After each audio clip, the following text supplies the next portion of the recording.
Hi everyone, my chat today is with Willow Crossley. She's a floral stylist and author, and I've recently discovered her on Instagram. She does these beautiful floral arranging tutorials, and if you don't know her, you're gonna love her too. She lives in the English countryside with her family, and she's going to give us a peek around her charming Cotswold cottage. So have fun and keep watching. I think you're really gonna love this one. Hi. Hello, Willow. Hi, Alison. How are How you? is England? I'm great. I Oh, tried to be good. in nature today for our conversation. You're outside. I am outside. The wind has finally died down. I was like, oh, perfect. I'll run outside for our chat. Oh, love Um, you. I was even a little bit nervous today in preparation of our chat because I feel like you have become such a celebrity. Stop These it. past couple of months, I talked to all my friends and they're like, I love Willow. I love Willow. And Oh, I just feel like your floral tutorials have been such an outlet and have given people a sense of calm and comfort during this strange time. Have you found that it's a way to connect with people? yeah, it's been incredible, actually. I kind of started off doing it in the beginning of lockdown because obviously all my events were cancelled and I had nothing kind of on work-wise. And for me, kind of being creative and doing, like, it turned out making the videos felt really creative, and that kind of, it made me feel kind of I was getting my creative fix, and then people were so kind about them and kind of encouraged me to keep going. So it's been great. And it's so funny because I've talked to other friends and they're like, if I'm having a bad day, I'll just like go down a dark, deep rabbit hole on Willow's Instagram page and watch videos. And I love what you say at the beginning of every video. And it's just that you say hello and you hope everybody's doing really well. And I don't know, it's honestly just like such a sense of calm. So you have lots of fans. Oh, well, I'm so happy to hear that. Thank you, thank you. Um, And have you taken up any new hobbies besides floral arranging in this self-isolating new world? No, I'm finding it all quite overwhelming. I don't know if you can see, it is so wet here, like deluge bucket. And so I've got three boys here and they're climbing, we're all slightly climbing the walls.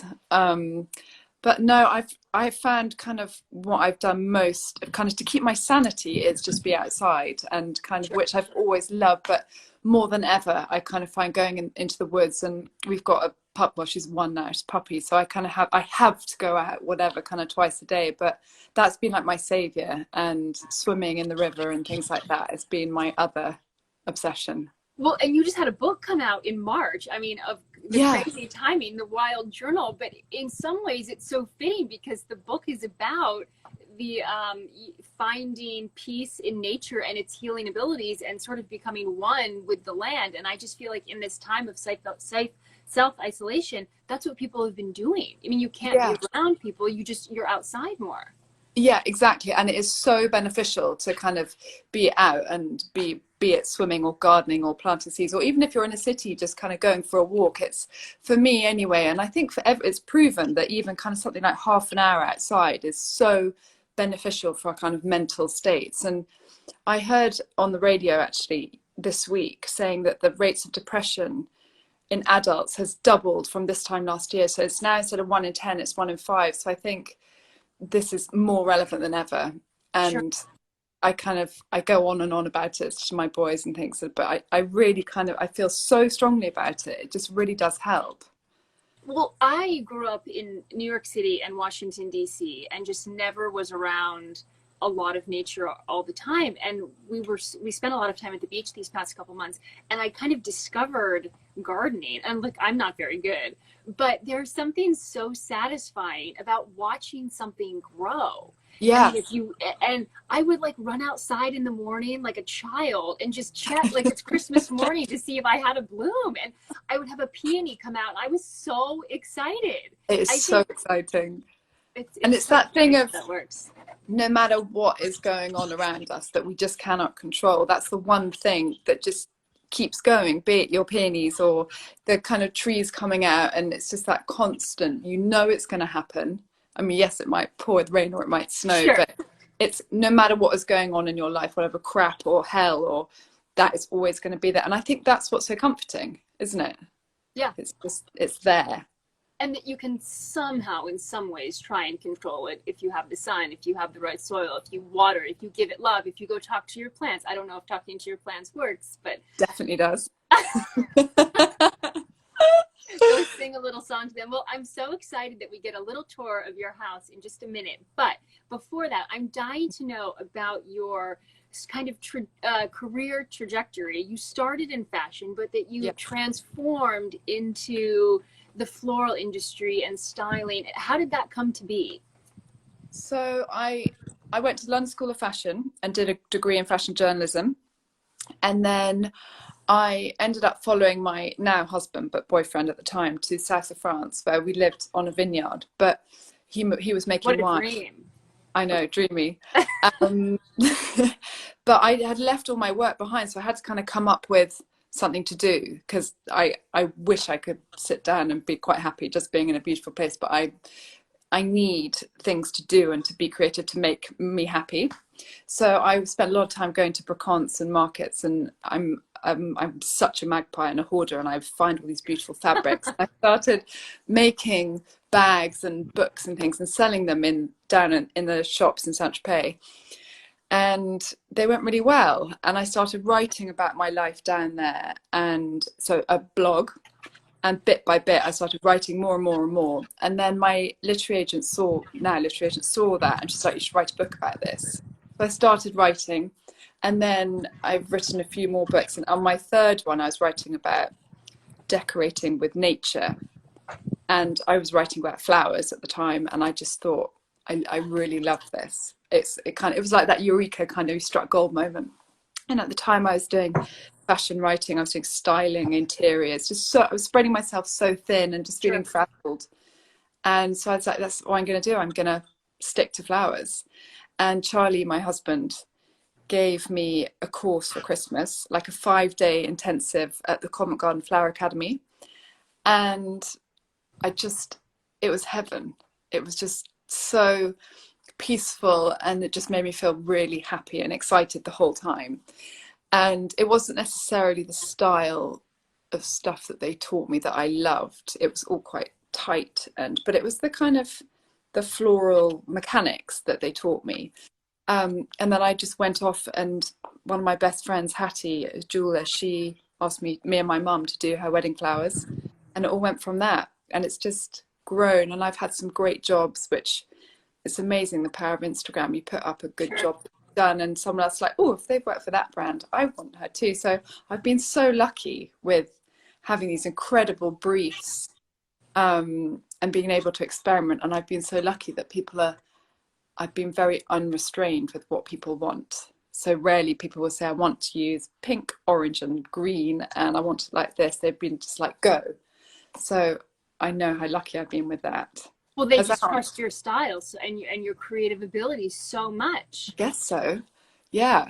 How would you describe, so I think just generally though, you have beautiful creative style, whether or not it's with florals or interiors. I've seen some pictures of your home. It's lovely. I did read something though, and you said clutter to me is what makes it look gorgeous.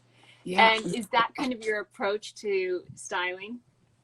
Yeah, I'm so fussy, and sometimes I love just stuff everywhere that someone might look at and be like, what the hell is this? It's just like a bomb's gone off.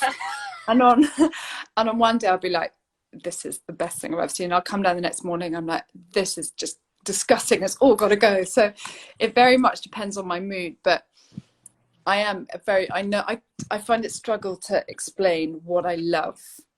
Does that make sense? But I just instinctively know what I do and I don't. And how I feel about them changes quite quickly, which is, it often ends in a lot of stuff.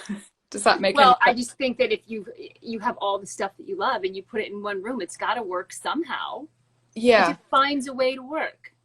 Yeah, that's so true. Yeah, buy things you love rather than try. I think that is so important. When I was doing interiors, I kept coming back to that. You read all these magazines and they're like, this trend is blue, or I don't know, whatever. And I just think that's a disaster, because you're not buying or decorating the stuff that you love, and your home is an extension of you, isn't it? I agree. I totally agree. Well, you just made a bit of a change in one of your rooms. That's right. You told me you did a little bit of a paint job. So can we see the color? Yes, I'm in here now. I don't know if you can see. It's oh my can you gosh. see? So I did it because I was shooting Christmas yesterday, and it was dark grey, and I suddenly like, it's got to go. Charlie and I've been talking about it for months, and because I had this deadline, I was like, right, we're going to do it. And so I called this painter, and he's like, yeah, I can be there at 7 a.m. tomorrow morning. So it's like, and so I had to go ahead and do it. I hadn't got a colour. Yeah, had to do it. So we did it, and my brother Tom has a building company, and he's married to Matilda Goad, who I'm sure you've heard of. She's an incredible kind of interior guru, and they had suggested this paint. It's an Australian paint called Buick paint, and it's all lime wash, and I just love that finish of being able to see the brush strokes. Anyway, I'd literally just went, that one, and no sample. They shipped it over from Berlin, DHL, overnight, and I was waiting that it arrived. Do it now. So it's a light pink. It's not pink. It's really light pink. Can you see? So wait, you are in a house with 3 boys and a husband. How do they feel about the pink? Are they embracing this? Do they love it? They love it. Charlie's like, this is incredible. It feels really posh, like we're in a hotel. I just love it. Okay, so can you show us some of your favorite? Oh, of course, you have flowers. You have fresh flowers. Why am I not surprised? Oh, yeah, but this is because I did Christmas yesterday. Remember? Bring on 2021 as far as I'm concerned. Let's just get to Christmas now. Let's get to Christmas. So should I flip this round? Yep, you can flip it. Okay. Oh, great. Okay. Perfect. So, can you see? So this is the pink room. I love it. Now it's the pink room. Yeah. What do you want me to do? So I just turn around. Let's see. So perfect. So show us some of your favorite things. So that looks like a really comfy couch. And how do what are the pillows? Okay, so this one, can you see my hand? This flowery one is a new ochre one. In fact, that's ochre, really old. This is cabbages and roses, really old ochre. This is just one of my favorite. Oh, that's pretty, like an Indian block print. It's actually a sarong wrapped around a cushion. There's a lot of fabrics being draped around. And so this is our garden outside. Can you see? That is gorgeous. Can you see that rain? Yeah. But it's good for the flowers and the plants. Great for the flowers. And then this is a coffee table, which I'm about to get upholstered in, I don't know what, I can't decide. Fireplace. So the coffee table, you have lots of books. Do you love collecting different floral books and design books? Yeah, a lot. And they're changing. I have a book hoarder. Yes, so many books. And I've just rearranged them because I've just repainted, obviously. So they've all gone around and about. So now we go. Where do you want me to go now? Look at those. Let's see the lamps. It's kind of driftwoody. Yeah, they're huge. They're about kind of 1.5 meters. And my father-in-law gave them to us years ago, and they've moved around from France to London to here, and they're just our favorite things. We love them. So and they are great. Saying I love those. Somebody's saying they love the window seat. Oh yeah, it's great, isn't it?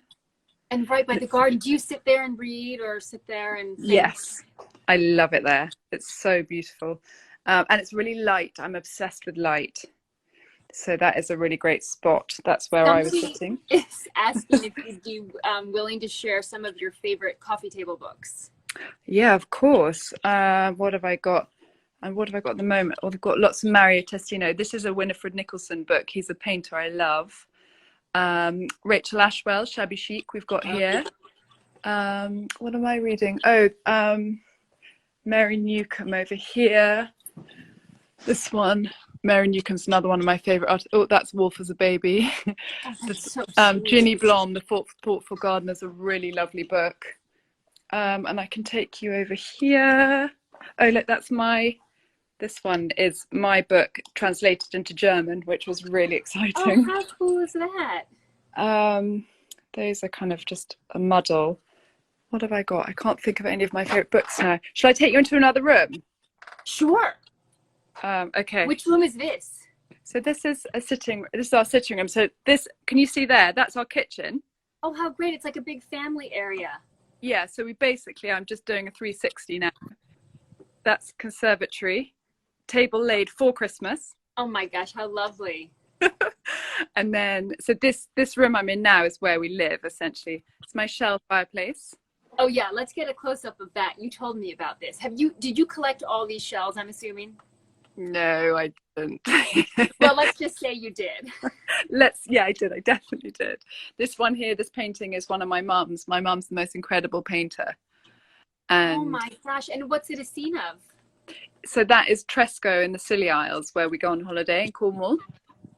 And she's painted, I mean, all of so many. That's another one of my mum's. Oh my gosh, creativity runs in the family. It's in your blood. Yeah, I get it all from her.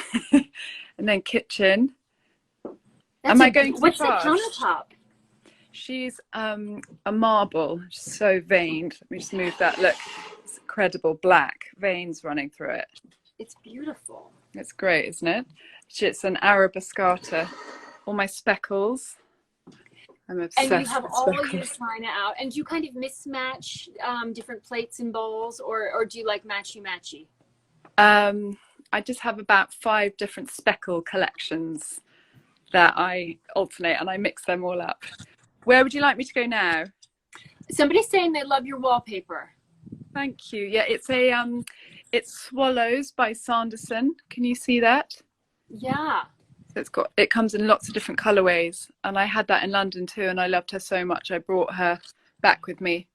And it looks like you have these beautiful original beams on the ceiling. Yeah, but it's my quite gosh. low, the ceilings in here. That's why this room in here is so lovely, because it's tall. Can you see? I can.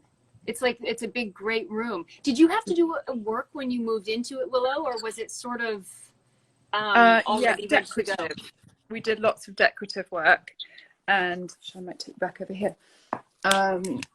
Lots of decorative, and I was pregnant when we moved at the time, and I think you should never decorate when you're pregnant because my taste is appalling. And so I'm kind of redecorating now. Again, I'm saving every job I get. I siphon off a bit and then redo. So like we put the marble in the kitchen and the pink now, and I'll keep going. We still got curtains that we inherited with the house. So it's still ones that I haven't changed. So I've got so much I want to do. So what's the next thing on your list to do when you have your next little job? That little sitting room with the shelf fireplace. I want to do that, and I want to buy a new sofa and do the curtains in there. Do proper curtains. Where do you find inspiration when you're designing? Magazines or books, or who do you like for designers? Penny Morrison's fabrics I absolutely love. I love a lot of kind of Indian block printy things. Mm-hmm. I've got a really exciting collaboration coming out with one of my really good friends, Vanessa, who has a wallpaper company called Barnaby Gates. Oh, I know that. Yeah. Most beautiful wallpapers, and I've designed 2 with them. So they're coming out in spring, and they're kind of very typical of what I love, kind of quite whimsical and flowery, and so their stuff I love. There's a company here in London called Tissu de Laine, which they look after lots of designers, and it's all the stuff they do is all quite ethnic and block printy and gorgeous colours, so I'd always go there. I can never think on the spot of who I love. I'll remember when I get off the phone to you. Do you always have fresh flowers in your house? Yeah, pretty much, but not like big posh fancy ones. They're often leftovers from a job, or they're ones from the garden. So at the moment I've got lots of wild sweet peas, so I'm picking them. So I have them, but I always have, can you see these? Can you see all these dried hydrangeas? Yes. I have up there, I have them everywhere. So those are dried hydrangeas. They're all dried, yeah, can you see? Mm-hmm. From the garden? Yeah, they come everywhere. No, actually from my parents' garden in Wales. And then I've got these dried alliums, so I mix them up. Is there a secret for drying, or you honestly just let them dry in the vase? So yeah, for me, I pick them in about October, so before Mr. Frost comes and gets them. And they're kind of so near the end of their life because they're about to get got by the frost that I find that then they just dry naturally. But I'll always put a bit of water in and just hope that they're going to behave. But that time of year, they've never gone wrong. But I think it is about the timing of when you pick. But I know that different colours behave differently, and hydrangeas kind of totally baffle me a lot of the time. My best trick actually is with hydrangeas. I so often do events and I treat them all the same, but some of them will just die. I have had that problem too. So the best is genius. So if you think hydrangea hydrate, they're really thirsty. So you get the hydrangea and get a big bucket of water, plunge it head first, so all the petals are head down drinking, and they come back to life. It's incredible because they drink through their petals, through their heads. So give that a go. It's really cool. Okay, so speaking of flowers, do you have an absolute favorite flower? I hate this question. Or maybe top 3? Okay, Solomon seal, foxglove, and a peony rose. Can I have 4? So 3, 4. Oh, and a sweet pea. Okay, so 5. Yeah. What about, is there something you stay away from? Like you don't like a particular... Gerbras. Is that a Gerber daisy? Yeah. What are they called? Oh, okay. Yeah. Gerbras. Yeah. No, absolutely not. And poinsettias. Oh, the Christmas flower. Yeah, no. Are there any you don't like? I don't really like Gerber daisies either. I kind of have stayed away from hydrangeas, to be honest, because I always kill them. But now that I know this trick, I'll start buying them again. But I would buy them, I would put them in water, and like the next day they'd just be totally wilted. You know, to remove all their leaves as well. Oh, okay. You know what else I don't love tight flowers, much like you. What I'm so attracted to your designs are how wild and sort of whimsical they are. I mean, that's my favorite kind of design. So I kind of had to teach my husband. I said, stop getting like really tight bunches of like red roses with like baby's breath in it. I mean, I hate to sound like such a brat, but no, I'm with you. He just needed a little nudge in the right direction. At least he buys you flowers. He does buy me flowers. I know. That's I'm so lucky. I'm so lucky. But I tend to take the arrangements apart and then kind of try and redo it a little bit after watching some of your tricks. Yeah, because that legit by itself is heaven. Baby's breath. Exactly. Itself. It's so funny how you associate it with not being that pretty when it's stuck in a bunch of roses, but then when you take it out and just do it on its own. I mean, honestly, I like even some weeds that are just on its own in a big vase. I always do lots of foliage by itself. It's one of my complete favorites. I love that. So anything that you're most looking forward to when life kind of goes back to normal? It's slowly but surely. I'm desperate to do a big job, like a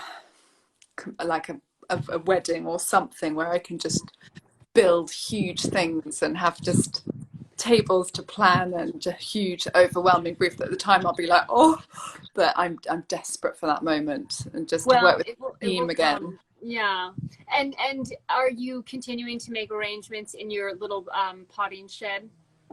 Yeah, completely. I do that for me, and actually when I do my videos it kind of makes me it's very easy to kind of, isn't it, get stuck not doing something if you just carry on not. But the more I do my videos, the more I want to create and the more inspired I am. So like at the moment I'm going walking and there's blackberries everywhere and there's crab apples, and I drove past this kind of on the side of the road on the motorway actually this morning. There was this kind of, it's like an orchard that the crammed with all these apples and plums, and I just felt really inspired and kind of wanting to it makes me want to share it because people are so kind and happy with their reactions that it encourages me to do more. So yeah, I keep doing that, and it makes me really happy doing that too. So yeah. And how much of your time do you have to tend to your actual garden? I mean, are you out there weeding and constantly working on it every day? No, I don't have time to. I wish I was. I would love nothing more, but no, it has rained here now for, about 3 weeks. And then the boys take up 90% of my time. With the school or homeschooling and just running after No, them? they're on holiday. They're on holiday. So trying to keep them off a screen is a full-time job. And then, you know what it's like, just cooking, cleaning, that kind of stuff. I know. No, I'm long. Yeah, so when they go back to school next week, I will definitely be getting out there, and I've had them glued to me since March. It's going to be the weirdest feeling not having anyone. I've spent a lot of time. You're going to just have you and your flowers. I won't get anything done. They went back for 2 weeks, and I was like, going to get a lot done. And I did absolute bugger all. So I don't know how it's going to be. That is too. Do the boys have an appreciation since they see you in nature all the time? Do they like that kind of thing?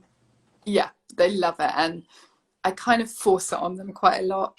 And I did when they were really, so Kit, our littlest, is 5 now, but Wolf, he's 10. It's just kind of in him. And actually when I've got a massive delivery, they love it. And I have them out there.